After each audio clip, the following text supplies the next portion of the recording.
नारद जी और कृष्ण जी की सत्संग महिमा का वर्णन। एक बार नारद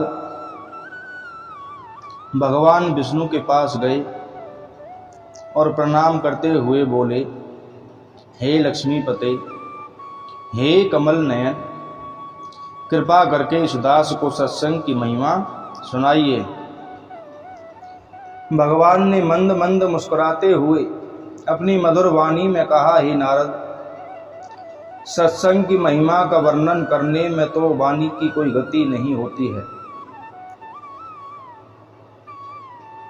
फिर क्षण भर रुककर श्री भगवान बोले, हाँ, यहाँ से तुम आगे जाओ।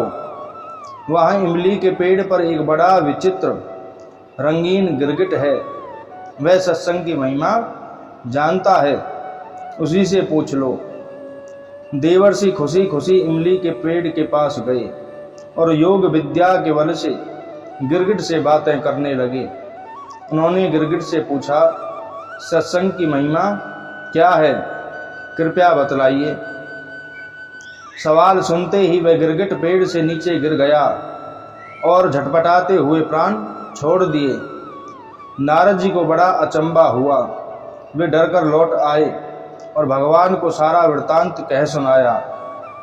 भगवान ने मुस्कुराते हुए कहा, अच्छा, नगर के उस धनवान के घर जाओ और वहाँ जो तोता पिंजरे में दिखेगा उसी से सत्संग की महिमा पूछ लेना। नारद जी क्षण भर में वहाँ पहुँच गए एवं तोते से वही सवाल पूछा, मगर देवर्षि के देखते ही देखते उसने अपनी आंखें मूंद ली और उसके भी प्राण पखेरु उड़ गए। अब तो नारद जी बड़ी घबरा गए। वे तुरंत भगवान के पास लौट आए और कहने लगे, ये क्या लीला है भगवान? क्या सत्संग का नाम सुनकर मरना ही सत्संग की महिमा है? श्री भगवान हंसकर बोले, वत्स, इसका मर्म भी तुमको समझ में आ जाएगा। इस बार नगर के राजा के महल में जाओ और उसके नवजात पुत्र से अपना प्रश्न पूछो। नारद जी तो थर थर कांपने लगे और बोले, हे प्रभु, अब तक तो बच गया, लेकिन अब की बार तो लगता है कि मुझे ही मरना पड़ेगा। अगर वह नवजात राजपुत्र मर गया तो राजा मुझे जिंदा नहीं छोड़ेगा। भगवान ने नारद जी को अभय दान दिया। नारद जी दिल मुट्ठी में रखकर राजमहल में आए। वहां उनका बड़ा सत्कार किया गया।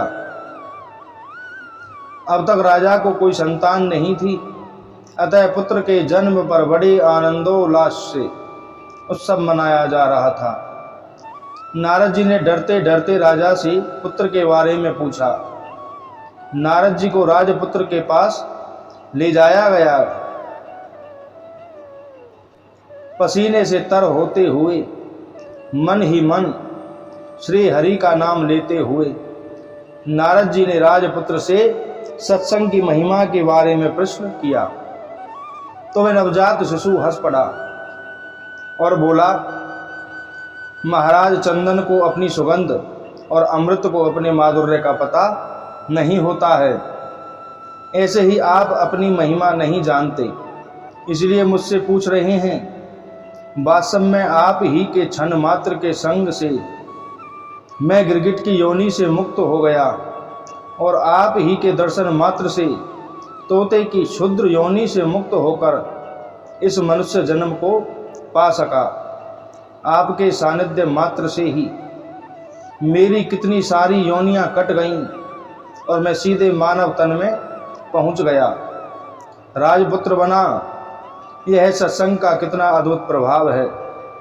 हे ऋषिवर, अब मुझे आशीर्वाद दें कि मैं मनुष्य जन्म के परम लक्ष्य को पालूं। नारद जी ने खुशी खुशी आशीर्वाद दिया और भगवान श्री हरि के पास जाकर सब कुछ बता दिया। श्री हरि बोले, सचमुच सत्संग की बड़ी महिमा है।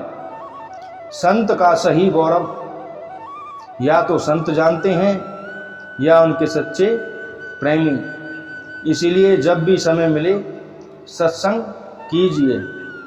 जब भी समय मिले प्रभु का नाम स्मरण कीजिए। बोलो जय श्री कृष्ण।